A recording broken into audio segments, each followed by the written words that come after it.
Hello everybody, and welcome back to the channel. My name's Milt and this is Begin, Living Like a Boss, June the 6th of 2024. It's mid-afternoon here already today. It's been just an incredibly nice day, 2 in a row now. Before it was just raining off and on quite heavily, but while it was rainy and kind of slow going around here, I decided I was going to take apart my pony motor for the old Army Cat, tear it down. I really didn't think I was going to get into it too deeply, but once I started going at it, there's not really much to tear down, so I figured, well, better get on her and tear her down, and that's a good thing I did, because there's more problems than what I was anticipating, more than that dowel pin out of the main bearing at the front of the engine. So anyway, we'll focus you in on the work at hand and let you know what we figured out. To start off with, well, I wash gunned the whole thing off and give her a blast of oven cleaner and tried to break up some of that caked on dirt, and got the majority of it off, but it's still quite dirty. So I took this whole top manifold off as one unit. It's got the carburetor and the oil fill breather assembly, the exhaust pipe, and the mag still intact. I just lifted it up off the main body of the engine. Over here, I got to do a lot of cleaning. That gasket was stuck on there pretty good, so we got to clean that off. But down in either one of these water jacket holes, if I can get in here, sun is glaring pretty good. Right in here, it's right full of rust on both ends. This hole is totally plugged. Going over to the side where the heads were, these bottom ports on either side, and that little port down there, totally plugged.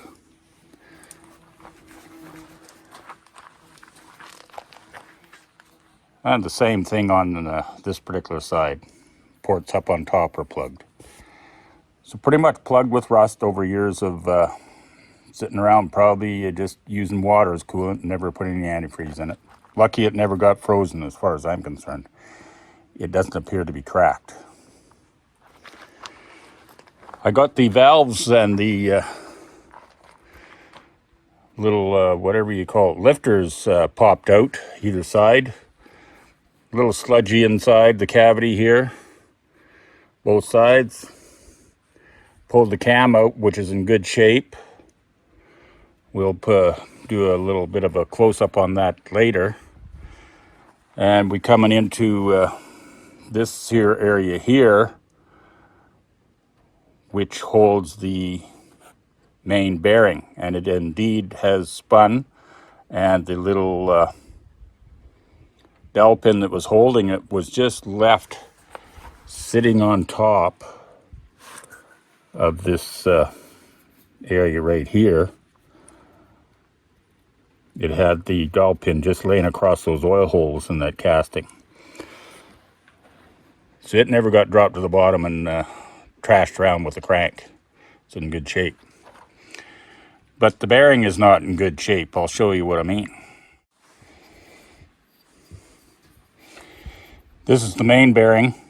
It looks visibly like it's in good shape, but it just rolls around in there. So it's been rotated a little bit, and it only goes in part way until it reaches the full dimension of the bearing, and then it gets hung up on the bearing bore. The actual bearing bore, you can still see the tooling there, so I don't think it's turned to the state where it's made that bigger. It's just my bearing is just a little worn out. So I don't know what I'm going to do about that. Inside the crankcase, something that was missing, and now I've misplaced it. I can't find the thing, but it's this little tube, copper tube that comes from this fitting, and it just directs the oil that it's captured to the basement of the crankcase. It had dropped off and got beat up with the crank, so it was almost not recognizable outside the fact that it's copper. Now over on the other side,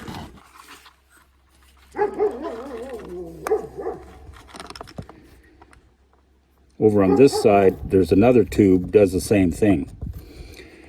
Now one would think that, yeah, well, no big deal, it's not really that important, but the way I look at it, these are important. There's little drop tubes on this side in the top of the cavities, both sides, and what it does is catch all that misted oil, drops down in a hole in here on both sides, drops down in that hole, and that actually stops it from being misted, and it puts it back into a solid state again like oil, and travels it down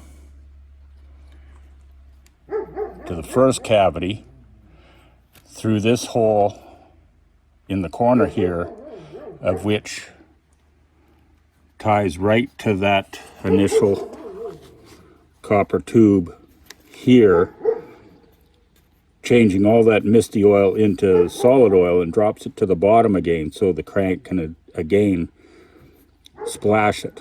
Otherwise, if it didn't have something like that to drop it down to the bottom, it would just forever be in a misted state. So I think that that was what their intention was.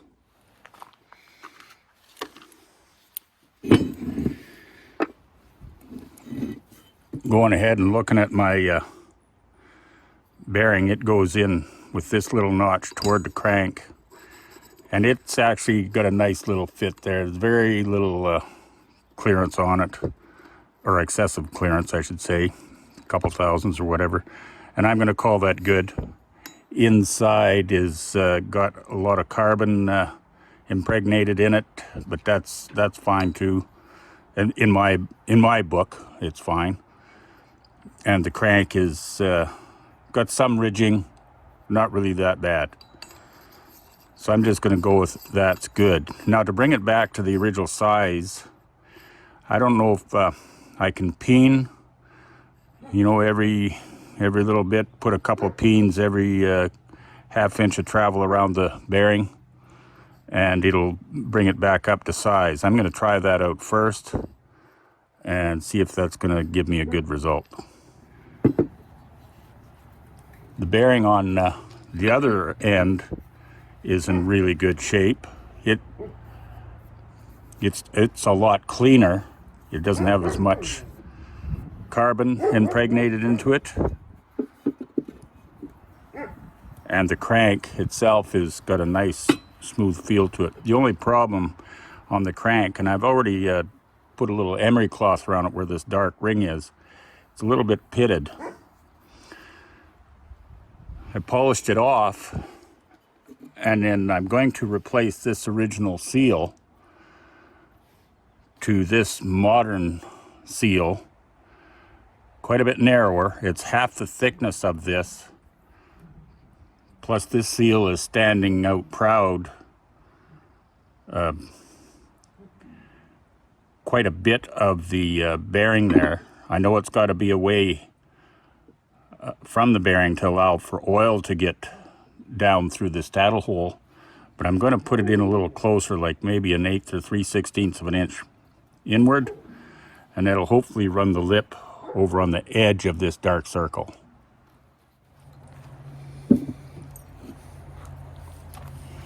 Both of the heads are almost totally plugged off. The upper water jacket holes and the lower water jacket ports, plus this little cattle tail hole, totally plugged off. So this engine was indeed not cooling at all, and or helping to warm up the diesel at all either, because it's not able to transfer hot water into the diesel because the ports are all plugged. So we'll clean up both of those with wash gun and air gun. Moving back to the front of the engine again, this big seal here I do believe was in really good shape and not leaking. And this huge washer ring provides a seal face for that seal to run on, and it is not ridged or anything. So I think we're all in good shape there. I'm going to reuse this seal. This ring just sits in there and keeps the oil inside the engine, keeps it apart from this side, which is running the pinion drive in through this side and the cam gears, etc. A separate oil chamber in here. The cam that I extracted out of there is in really good condition. It's got some water staining on it, but it's other than that, it's smooth to the feel. The gear is in nice shape too. I've got other ones, spare parts, that this has been flared out. I don't know, looks like it possibly ran dry. I don't know, not sure, but this one here is in good shape. I put a paint mark on both the letter C and letter M on this gear for easier timing, to see through that pilot hole to make sure you got the gears meshed together. If anybody's familiar with these pony motors, there's a little tattletale hole. We'll just move you over here briefly. Tattletale hole right here with a little 1/2 inch or 3/4 inch bung plug. And it's hard to actually see in there when it's on the engine. It's a lot of other stuff involved. You got to get around that to get a good look in there to make sure your mag is timed. So I'm using the paint marks. Actually, if I flip this over, I don't know if you can actually see in there. Yeah, there's the gear in there already, and it has a visible mark on it, but I'm going to put another paint mark on it. Okay, I put a paint mark on it, and I think you can see quite visibly through that tattletale hole right here, the white dot on the timing mark of the magneto gear. This here is one of the 2 pistons that was in there, and they are in really nice condition. No scoring or anything on them, so I don't know if they're actually brand new or not. A little cleaning up, and I think that'll just slide back together and give some good performance.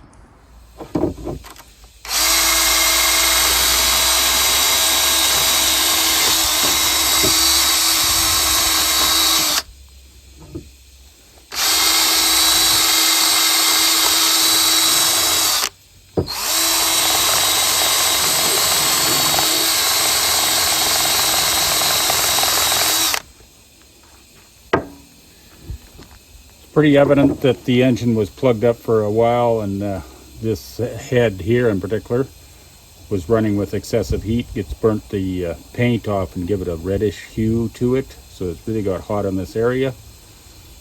I'm just going to guess the other one is in the same shape, but I'm not going to get this too well cleaned off. I want to keep the patina to it, the green on it.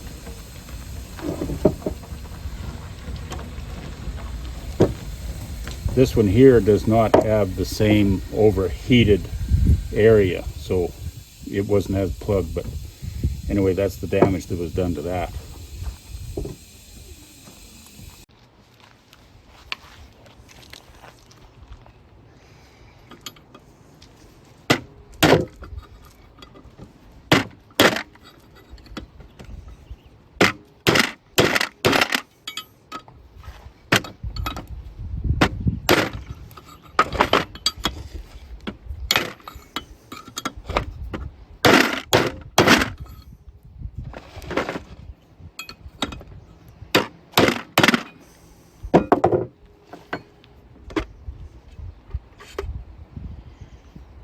There's the old seal out. Gonna clean that up a little bit and put the new one in.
That'll push that in just perfectly.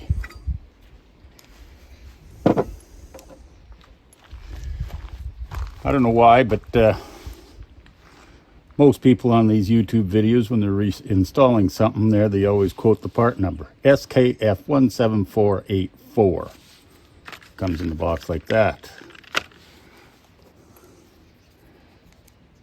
Almost half the thickness of the original seal.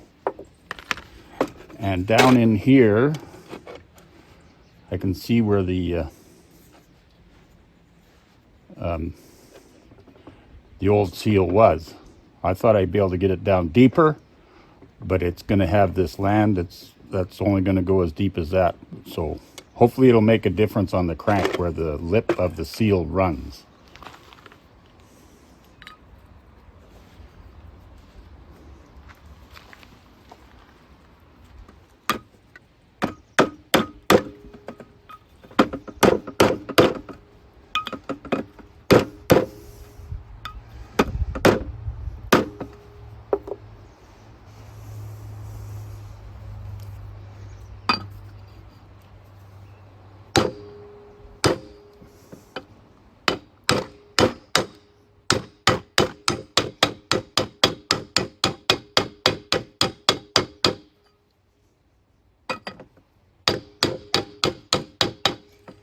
There, it feels like it's nested right in there.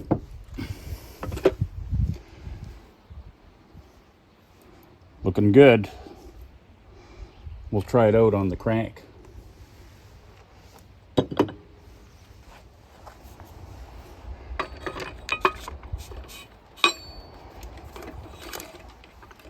Yeah, that just fits right on there. I'm afraid it's gonna run pretty close to the original seal, but that's the best we're gonna do. Okay, it's a little while later and we've got all our castings, our external parts, all buffed up, cleaned up. I never took it down to the steel for sure, or the casting, because I want to keep the patina on all the outward parts. This green especially, I think the yellow is going to just fade away naturally because it's just a quick spray on over top of the green. But anyway, it's all cleaned up, heads are done. Manifold is kind of buffed up a little bit there, cleaned up. And this outer cover on the interior, or the front of the engine. So we're just going to turn around here, get ready to put it back together.